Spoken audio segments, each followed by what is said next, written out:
Hi, ನಾನು doctor Merlion, homeopathic physician. ಇವತ್ತು ನಾವು ಮಾತಾಡೋಣ ಬೇಸಿಗೆ ಕಾಲದಲ್ಲಿ ಯಾವುದೆಲ್ಲ ಕಾಯಿಲೆಗಳು ಬರ್ಬೋದು ಅಂತ. ಸಮ್ಮರ್ ಇಲ್ನೆಸಸ್ ಅಂತ ಹೇಳ್ತೀವಿ. ಸೊ ಫಸ್ಟ್ ಸಮ್ಮರ್ ಅಂತ ಹೇಳುವಾಗ ಶೆಕೆ, ಹೀಟ್ ಸ್ಟ್ರೋಕ್ ಅಂದರೆ ನಿಮ್ಮ ಬಾಡಿ ಟೆಂಪ್ರೇಚರ್ ಇಮಿಡಿಯೇಟ್ ಆಗಲಿ ತುಂಬ ಹೈ ಆಗ್ಬೋದು. ಯಾಕಂದರೆ ನೀವು ಕಂಟಿನ್ಯೂಸ್ ಔಟ್ಸೈಡೇ ಇದ್ದೀರಾ. ಓಕೆ, ಈ ಹೀಟಿಗೆ ನಿಮಗೆ ನಿಮ್ಮ ಬಾಡಿ ಟೆಂಪ್ರೇಚರ್ ತುಂಬ ರೈಸ್ ಆಗ್ತದೆ, ನಿಮ್ಮ ಹಾರ್ಟ್ ಬೀಟ್ ಜಾಸ್ತಿ ಆಗ್ತದೆ, ನಿಮಗೆ ನಾಸಿಯಾ, ಡಿಸಿನೆಸ್, ಹೆಡ್ಏಕ್ ಬರ್ಬೋದು.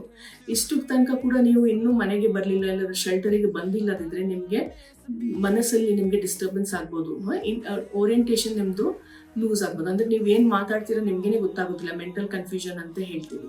ಓಕೆ, ಸೊ ಇಲ್ಲಿ ಕೂಡ ನೀವು ಇನ್ನೂ ಕೂಡ ನೀವು ಕೂಲ್ ಪ್ಲೇಸಿಗೆ ಬರಲಿಲ್ಲ ಅಂದರೆ ಸಿಂಕೋಪ್, ನೀವು ಬೀಳ್ಬೋದು ಅಲ್ಲೇ ಮತ ತಪ್ಪಿ. ಓಕೆ, ಸೊ ಇದು ಹೀಟ್ ಸ್ಟ್ರೋಕ್ ಯಾವಾಗಲೂ ಲೈಫ್ ಥ್ರೆಟ್ನಿಂಗೇ. ಸೊ ನೀವು ಸ್ವಲ್ಪ ಯಾವಾಗಲೂ ನಿಮಗೆ ಈ ಥರ ತುಂಬ ತಲೆ ಸುತ್ತು ಬರ್ತಾ ಇದೆ, ನಿಮಗೆ ವಾಂತಿ ಆಗ್ತದೆ, ಹೃದಯ ಬಡಿತ ಜಾಸ್ತಿ ಆಗ್ತದೆ ಅಂದರೆ ಕೂಲರ್ ಪ್ಲೇಸಿಗೆ ತಕ್ಷಣ ಬನ್ನಿ. ಅಲ್ಲೇ ಪುನಃ ನೀವು ಕೆಲಸಕ್ಕೆ ಹೋಗೋದು ಬೇಡ. ಓಕೆ, ಹೀಟಲ್ಲಿ ನೀವು ಜಾಸ್ತಿ ಹೊರಗಡೆ ಇದ್ದರೆ. ಸೊ ಹೀಟ್ ಸ್ಟ್ರೋಕ್ ಜಾಸ್ತಿ ಕಾಣ್ತದೆ ಸಮ್ಮರಲ್ಲಿ, and it can be life threatening also. ಮತ್ತು ಡಿಹೈಡ್ರೇಷನ್ ಎಲ್ಲರಿಗೆ ಗೊತ್ತಿದೆ. ಸಮ್ಮರ್ ಬರುವಾಗ ನಾವು ಜಾಸ್ತಿ ನೀರು ಕುಡಿಲೇಬೇಕು, ಯಾಕಂದರೆ ನಮ್ಮ ಚರ್ಮದಿಂದ, ಸ್ವೆಟ್ಟಿಂದ ತುಂಬ ನೀರು ಆಚೆ ಹೋಗಿರ್ತದೆ. ಓಕೆ, ಸೊ ಬಾಯಾರಿಕೆ ಆಗ್ತದೆ, ಡ್ರೈನೆಸ್ ಇರ್ತದೆ. ಓಕೆ, ನಿಮಗೆ ಡಿಸಿನೆಸ್ ಇರ್ಬೋದು, ಹೆಡ್ಏಕ್ಸ್ ಇರ್ಬೋದು, ಡ್ರೈನೆಸ್ ಇರ್ಬೋದು ಸ್ಕಿನ್ನಲ್ಲಿ. ಸೊ ನೀವು ಚೆನ್ನಾಗಿ ನೀರು ಕುಡಿಲೇಬೇಕು, ನಿಮಗೆ ಡಿಹೈಡ್ರೇಷನ್ಸ್ ಆಗ್ಬೋದು. ಮತ್ತು ಇದೆ ಫುಡ್ ಪಾಯ್ಸನಿಂಗ್. ಯಾಕೆಂದರೆ ಈಗ ಈ ವಾಮ್ತಲ್ಲಿ, ಬೇಸಿಗೆ ಕಾಲದಲ್ಲಿ ನೀವು ಏನು ಫ್ರೆಶ್ ಊಟ ಮಾಡಿದರೆ, ಊಟ ನೀವು ಪ್ರಿಪೇರ್ ಮಾಡಿ ಅಲ್ಲಿ ಇಟ್ಟಿದ್ರೆ, ನೀವು ಸರಿಯಾಗಿ ಅದಕ್ಕೆ ಜಾಸ್ತಿ 1-2 hours ಜಾಸ್ತಿ ಬಿಟ್ಟರೆ ಕೂಡ ಸರಿಯಾಗಿ ರೆಫ್ರಿಜರೇಟ್ ಮಾಡಲಿಲ್ಲ ಅಂದರೆ, ಖಾಲಿ ಮಾಡಲಿಲ್ಲದಿದ್ದರೆ ಅದರಲ್ಲಿ ಬ್ಯಾಕ್ಟೀರಿಯಲ್ ಇನ್ಫೆಕ್ಷನ್ಸ್ ಆಗ್ಬೋದು. ಸ್ಪೆಷಲಿ ರೆಸ್ಟೋರೆಂಟ್ಸಲ್ಲಿ, ಸ್ಟ್ರೀಟ್ ಫುಡಲ್ಲಿ ನೀವು ಸ್ವಲ್ಪ ಕೇರ್ಫುಲ್ ಆಗಿ ಇರಬೇಕು. ಯಾಕೆಂದರೆ ಫುಡ್ ಪಾಯ್ಸನಿಂಗ್ ಜಾಸ್ತಿ ಆಗ್ಬೋದು. ಸ್ಪೆಷಲಿ ಟೈಫಾಯ್ಡ್ ಅಂದರೆ ಸಾಲ್ಮೊನೆಲ್ಲಾ ಟೈಫಿ ಇನ್ಫೆಕ್ಷನ್ಸ್ ಆಗ್ಬೋದು. ಸೊ ಫುಡ್ ಪಾಯ್ಸನಿಂಗಲ್ಲಿ ಏನು ಜಾಸ್ತಿ ಇರುತ್ತಂದರೆ ನಿಮಗೆ ಅಬ್ಡಾಮಿನಲ್ ಕ್ರಾಂಪ್ಸ್ ಬರ್ತದೆ, ವಾಂತಿ, ಜ್ವರ, ಬೇದಿ ಕೂಡ ಬರ್ಬೋದು. ಈ ಥರ ಲಕ್ಷಣ ಇದ್ದರೆ ತಕ್ಷಣ ನೀವು ನಿಮ್ಮ ಡಾಕ್ಟರ್ ಹತ್ರ ಹೋಗಿ ಸಂಪರ್ಕ ಮಾಡಿ, ಯಾಕಂದರೆ ಫುಡ್ ಪಾಯ್ಸನಿಂಗ್ ಹೀಗೆ ಆಗಿದೆ ಅಂತ ಅರ್ಥ. ಓಕೆ, ಮತ್ತೆ ಇದೆ ರೆಸ್ಪಿರೇಟ್ರಿ ಸಿಂಪ್ಟಮ್ಸ್. ರೆಸ್ಪಿರೇಟ್ರಿ ಅಂದರೆ ಈಗ ನಾವು ಬಿಸಿ ಇದೆ, ಔಟ್ಸೈಡ್ ಹೋಗ್ಲಿಕ್ಕೆ ಆಗೋದಿಲ್ಲ ಅಂತ ಯಾವಾಗಲೂ ಒಳಗಡೆ AC ಹಾಕಿಯೇ ಇರ್ತೀವಿ. ಬಟ್ ಏನೋ ಕೆಲಸ ಆಯಿತು, ನೀವು ತಕ್ಷಣ ಹೊರಗಡೆ ಹೋಗ್ತೀವಿ. So sudden change of temperature ಇದೆ, from AC to non AC.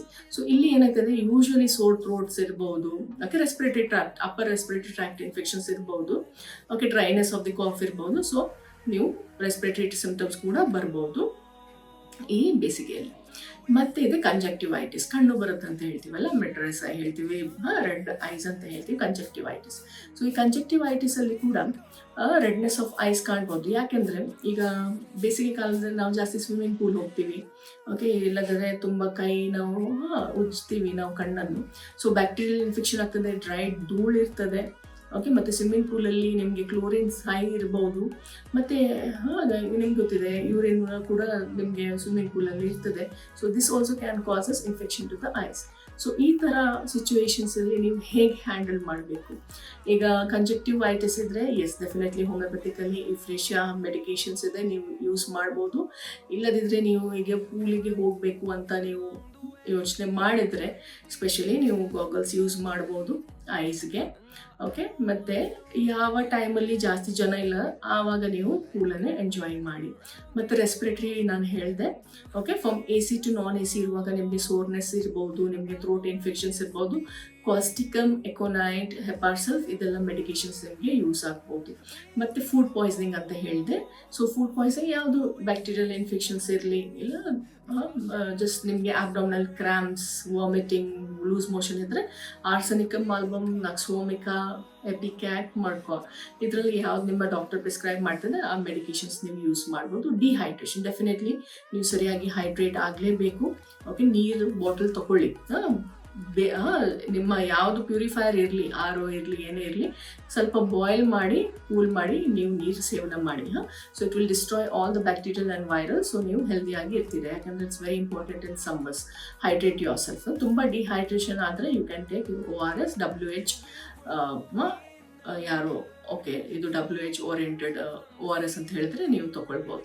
ಮತ್ತು ಹೀಟ್ ಸ್ಟ್ರೋಕ್, ಈಗ ಯಾರಿಗೆ ಹೀಟ್ ಸ್ಟ್ರೋಕ್ ಇದೆ ನೀವು ನೋಡ್ತೀರಾ, ಓಕೆ, ರೋಡಲ್ಲಿ ಹೋಗ್ತಾ ಇರುವಾಗ ಅವರು ಒಂಥರ ಮೆಂಟಲ್ ಸ್ಟೇಟಲ್ಲಿ ಇರ್ತಾರೆ, ಕನ್ಫ್ಯೂಷನಲ್ಲಿ ಇರ್ತಾರೆ, ಅವ್ರಿಗೆ ಗೊತ್ತಾಗೋದಿಲ್ಲ, ತಲೆ ತಿರುಗಿ ಅಲ್ಲಿ ಇದ್ದರೆ ನೀವು ಕರ್ಕೊಂಡು ಬನ್ನಿ ಶೇಡಿಗೆ. ಓಕೆ, ಯಾವಾಗಲೂ ಒಂದು ಪೇಷಂಟ್ ಕನ್ಫ್ಯೂಸ್ ಸ್ಟೇಟ್ ಆಫ್ ಮೈಂಡಲ್ಲಿ ಇದ್ದರೆ, ಇಲ್ಲಾಂದರೆ ಸಿಂಕೋಪ್ ಮತ ತಪ್ಪು ಬಿದ್ದರೆ ಅವರಿಗೆ ನೀರು ಕೊಡಲಿಕ್ಕೆ ಹೋಗಬಾರ್ದು. Okay, it can B A life threatening. So ಅವಾಗ ನೀವೇನು ಮಾಡಬೇಕಂದ್ರೆ, ಸ್ಪೆಷಲಿ ನೀವು ಚರ್ಮ ಈಗ ಮುಟ್ಟುವಾಗ ತುಂಬ ಬಿಸಿ ಇದೆ, so this is a heat stroke ಅಂತ ಗೊತ್ತಾಗುತ್ತೆ. ಸೊ ಐಸ್ ಪ್ಯಾಕ್ ಹಾಕ್ಕೊಳ್ಳಿ, ಇಲ್ಲಾಂದರೆ ನೀರು ಹೊರಗಡೆಯಿಂದ ಹಾಕ್ಕೊಳ್ಳಿ. ಓಕೆ, ಬಟ್ ಕುಡಿಲಿಕ್ಕೆ ಕೊಡಬಾರ್ದು. ಮತ್ತು ನೀವು ಬೇಕಾದರೆ ನಿಯರೆಸ್ಟ್ ಡಾಕ್ಟರ್ ಹತ್ರ ಹೋಗಿ ತೋರಿಸಿ. So this is how you can prevent unwanted diseases and summers. Okay, enjoy your summers. ಧನ್ಯವಾದ. Thank you.